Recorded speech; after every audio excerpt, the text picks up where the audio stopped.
Симпатичниот пијанечко-малешевскиот крај изобилува со убава природа, историја, но и со приказните за праисторијата, за каменот кој носи плодност кај жените и секако овој крај не би бил оригинален без посебниот малешевски мелос и орото копачка.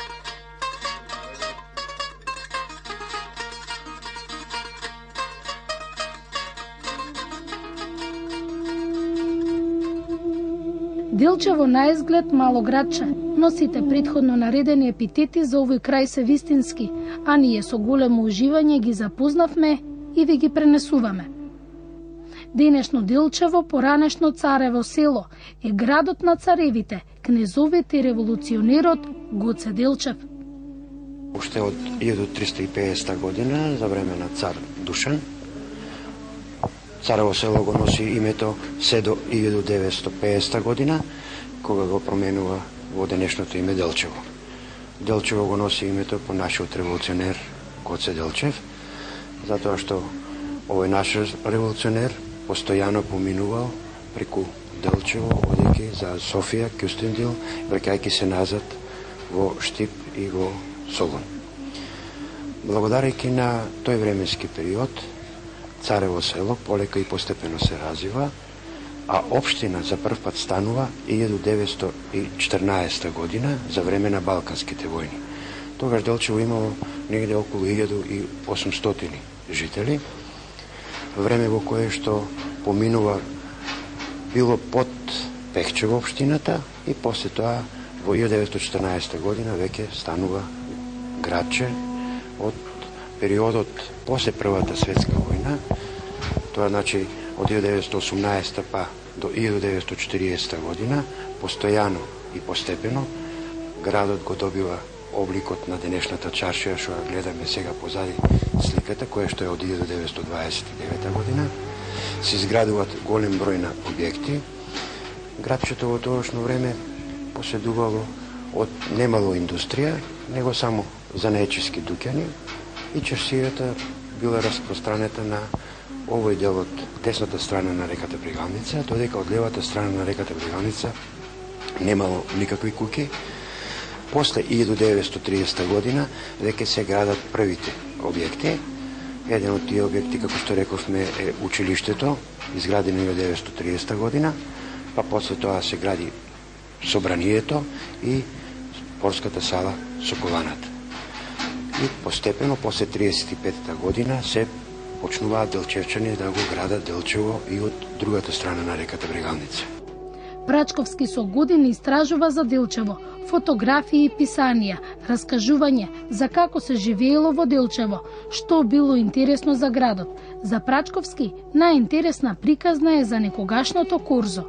Баш периодот од 1920 до 1940 година, младите луѓе, шетајки вечерно време на Корзо од 6 до 8 вечерта, морале девојките посебно да шетаат од едната страна, а момците од другата страна. Се поледнувале едни со други и кога отиде на матинета или на забави, никогаш не смееле да бидат присутни со момчињата. Ако сакал некој момче да и приде на некоја девојка, тој морал да напише на хартија или на ливче и да го даде на својот другар или на својата другарка и да пренесе информацијата колку ја почитува и ја сака. Близината била многу, како да ви кажем, не била таква како што денеска. За да се доближиш до некоја девојка, требало да поминат многу процедури. За жал, денеска не е така. Делчево некогаш било познато по соколите, тука гимнастиката била на првото место. Денеска во салата за вежбање е киното, но преку раскажувањата Прачковски верува дека еден ден тука ќе заживеат успесите, што некогаш ги имало во Делчево. Се наоѓаме пред Соколскиот дом, поточно речено првата спортска сала во Делчево, изградена 1933 година под иницијатива на тогашните млади напредни луѓе од градот. Можам да кажам дека во оваа зграда, спортска сала, младите луѓе најмногу се занимавале со гимнастиката и благодарејќи на самата гимнастика, тие учествувале на голем број ненадпревари во Република Македонија, поточно речено во тогашна Краљевина Југославија, ја го представувале тогашното Делчево Царево село во Загреб, Љубљана, Београд, учествувале на слетови во Виена, Будимпешта. Предводник и главен сокол, кој што ги водел соколите од Делчево, се викал Илија Такев и тој е еден од освојувачите на голем број на медали од тогашно време на Краљевина Југославија. Благодарејќи на таквите луѓе како него, Делчево полека и постепено ќе биде градче во кое што младите постојано и во континуитет ќе почнат да се занимаваат и со другите спортови, не само со гимнастиката. Полека ќе навлезе и фудбалската игра и сите оние други спортови кои што денеска ги спортуваат младите од градот.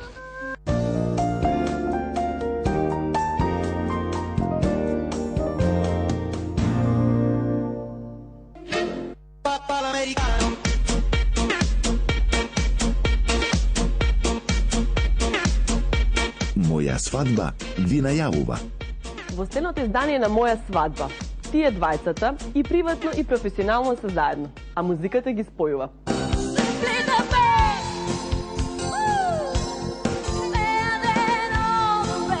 После бугарскиот идол, Бојан Стојков македонецот и бугарката Сонја Мембрењо се оние кои што се наши гости и кои се ни удостоија со минута присуство.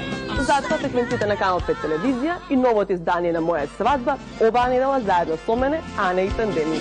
Уживајте во него. Две музики свират чалаги, една весела, другата говна.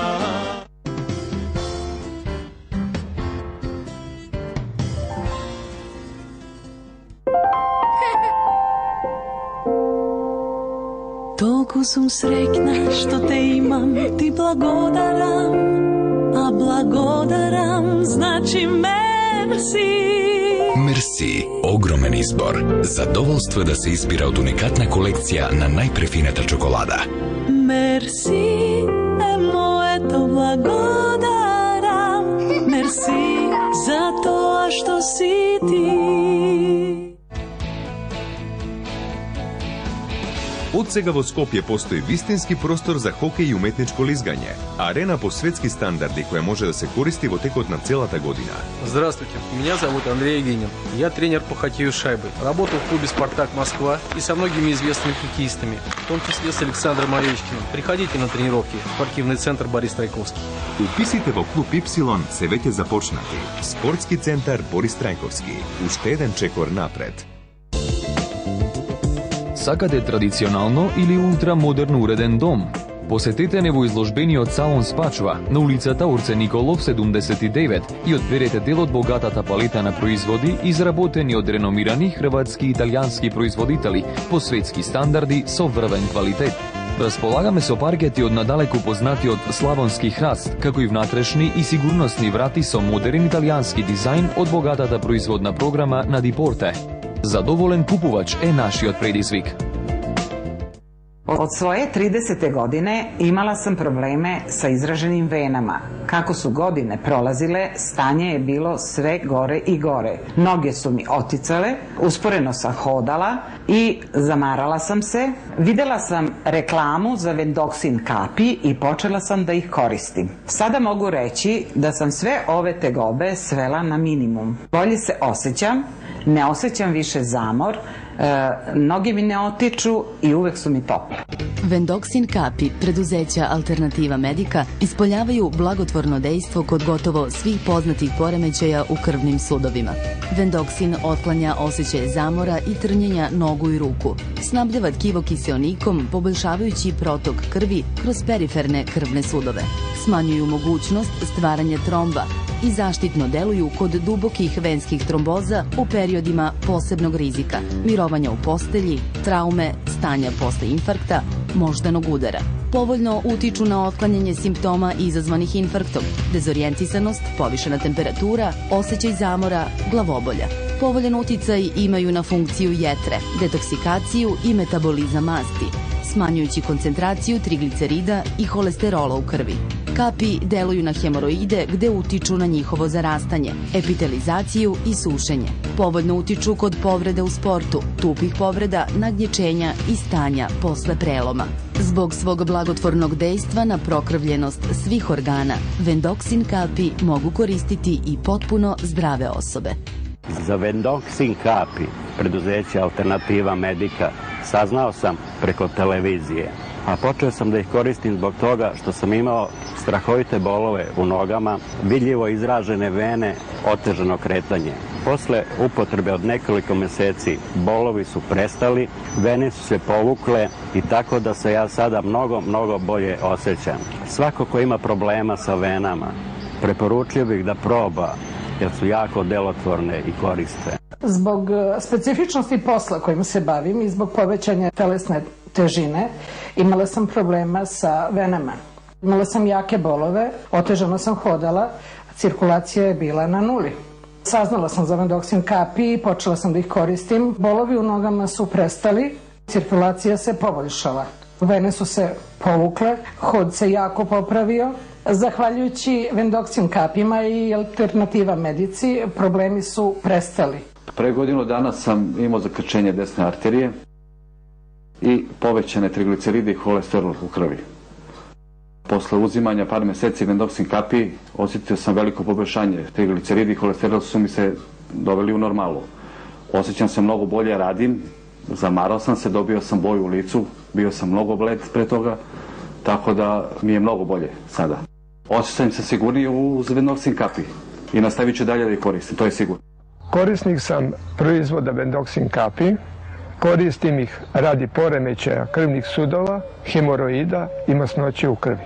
Posle duže upotrebe Vendoksin kapi osjećam se zdravije, vitalnije i sposobnije. Preporučio bi svakom da uzima Vendoksin kapi ko god ima poremećaj sa krvnim sudovima, hemoroidima i masnoćima kao preventivu. Patila sam dugo, otjecale mi noge, vene, nijesam mogla da živim od bolova, skoro bila nepokretna, nijesam mogla da hodam, padala sam. Svuj sam išli, u ris sam ležala po mjesec dana, 2 godine, džaba mi je bilo. Vendoksin kapi, najviše su mi to pomogli. Pijem je 8 mjeseci, sad mi je mnogo bolje, osjećam se baš fino, nanovo sam se rodila. Preporučila bi svijama koji ima tako bolove ili za cirkulaciju krvi, za sve pomažu.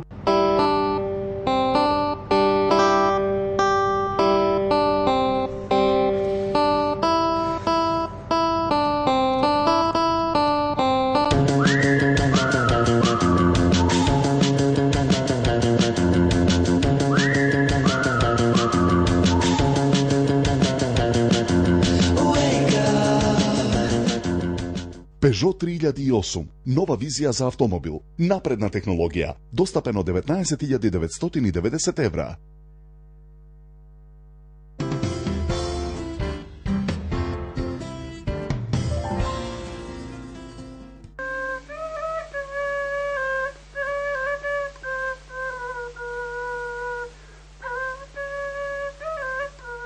А за здраво тело не смее да се испушти и да не се посети планината Гулак со бурова шума, а на враќањето од планината симпатично покрај патот надзира манастирот посветен на Богородица, а го нарекуваат Балаклија. По прошетката низ Дилчево заминавме во селото Тработивиште, нагости кај пијанички од најголем и најкомпетентен собирач на умотворби, секоја оро, песна, мудрост, Димитар Узунски ги собрал во збирки, стотици емисии за овој крај водел на Радио Делчево. Целиот негов дом е како музеј. Бројните признанија по фалниците скромно ни ги покажуваше Узунски, а ние на овој скромен човек со голем успех му ја посветуваме емисијата на пијаничкиот Марко Цепенков, нашиот пријател Димитар Узунски. На соборите и гледав како играат. Ми легна едно чудно оро што го играат многу убаво тоа орото Копачката, кое од тогаш не верувам дека тоа оро толку многу ќе го засакам, дека толку години ќе поминам со него и дека толку многу ќе сакам да го презентирам, да го представам тоа богато оро на нашиот народ, на нашите фестивалски сцени, и надвор од нашата татковина. Бев чул дека постои стара група машка која тогаш беше неактивна и веќе 61-та година ја обновив и со неа учествував на околиските смотри во Штип, освои второ место, тоа ми даде една сила, еден пострек дека нешто можам да учинам. А наредната 62 година на околиските смотри учествував во Кочани, на градскиот стадион, полн стадион.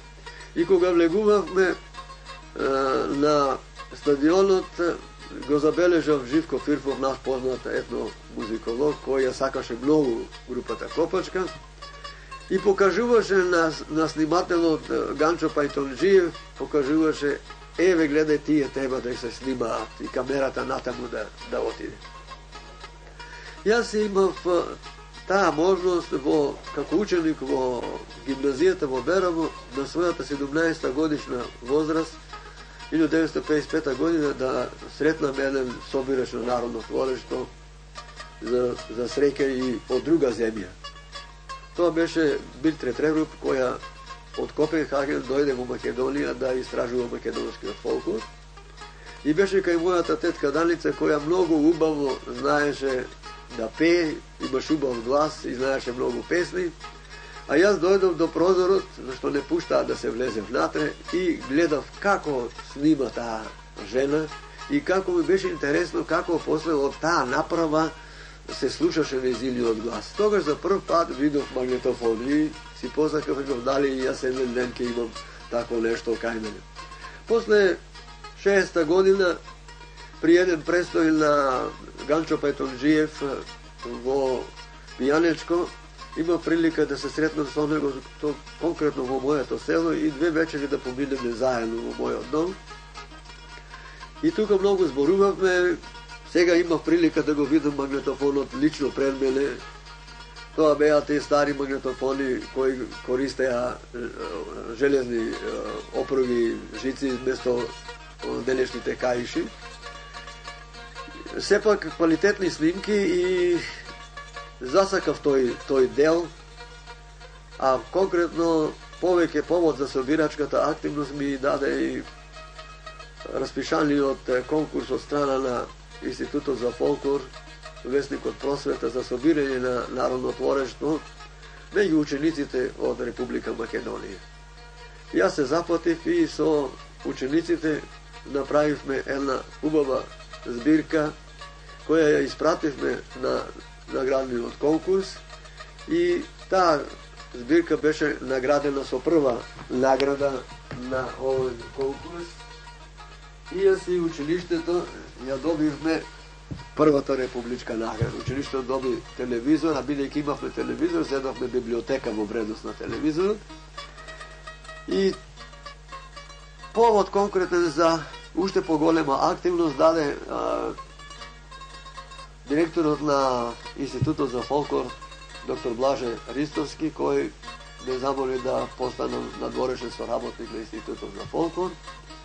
И од 67-та година наваму јас сум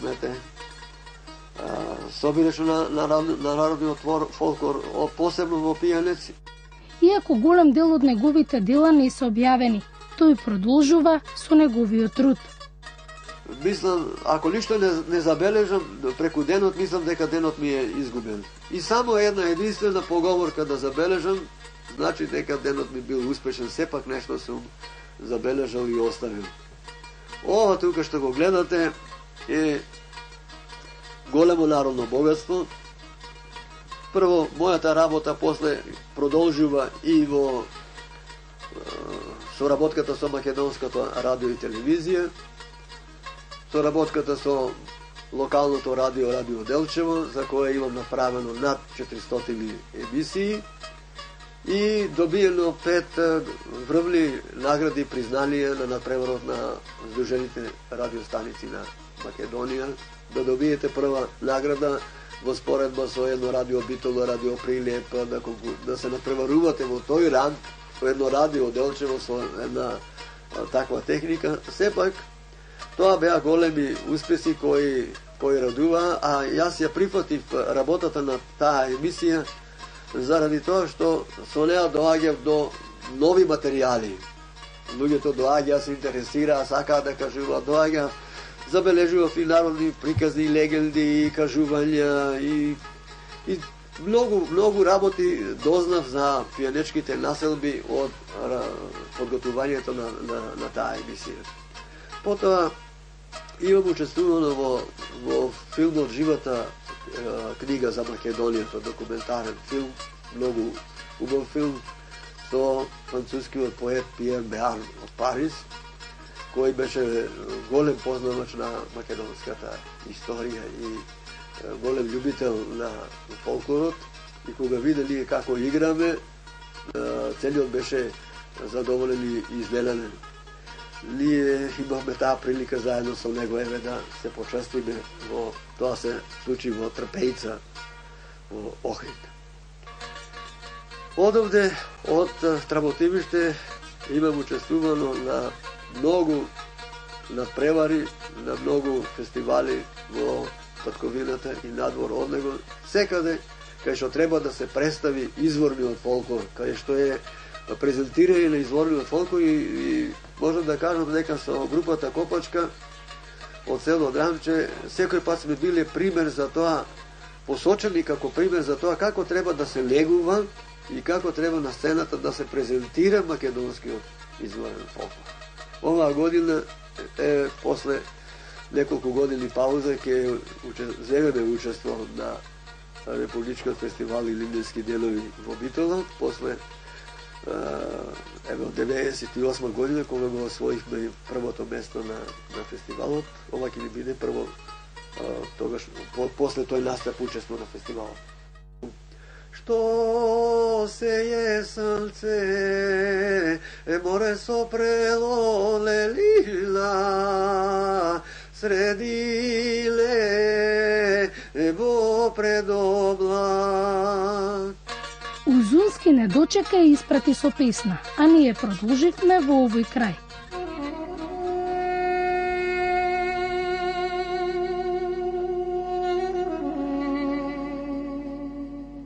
Заминавме во селото Стамер. Овие ридови може би ја кријат големата мистерија на сите времиња. Љупчо по професија е рударски инженер. На овој рид веднаш над неговата куќа открил фосили, но големината го збунила и го вратила на часовите по палеонтологија. Овие коски се од преисториски животни. Коските од преисториски животни ги пронајдовме случајно на оваа место пред 4 години. Што најдовте, какви коски? Овде најдовме горна вилица од жирафа и делови фрагменти од антилопа и горна и долна вилица на мастодонт. Се истражували, дојде уште никој да истражува? На 2 наврати има истражувано преку природно-научни музеи, имаше најаве да се истражува и понатаму, меѓутоа Министерството за култура не одобри средства. И верувате дека подоверите има уште остатоци? Се разбира дека има. Не само овде, него и по широки регион. Горд ли бевте кога ги најдовте? Се изненадивте ли позитивно? Па се разбира дека се изненадив. Се викате не е можно да ви стигне? Па се очекуваше дека овој регион крие таква тајна. Иако на почетокот сите останале збунети, се потврдило дека ова навистина се коски од пред нашата ера, а огромниот рид чека испитувањата да продолжат. Во Делчевскиот крај не сте биле ако не го видите Илин камен и не ја слушнете приказната за него. Во време на Турско или на мома бегала од турците. Кога видела дека не може да избега, се прекрстила и го помолила Бога да ја направи камен. Преданијата се тука дека низ овој отвор поминувале жени за да имаат труд. Ова се местата и приказните што ние ги слушнавме, но верувајте, има уште многу работи што треба да се видат и посетат. Во пролета, тука може да поминете прекрасни моменти во убава природа, а во Делчевските села секој ќе ви раскаже за историјата и за разловечкото востание.